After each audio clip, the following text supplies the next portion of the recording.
front of me is Samsung Galaxy M35 and today I would like to show you where you can locate all your downloads.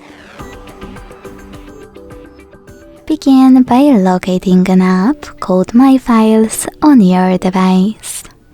When you find it, click on it. Then select the downloads under categories.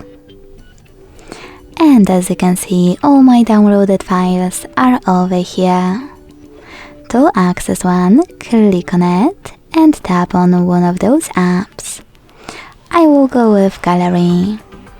Then decide if you wish to open this type of file in this app just once or always.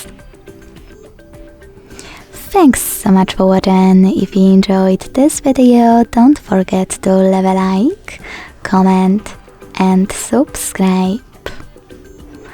Bye!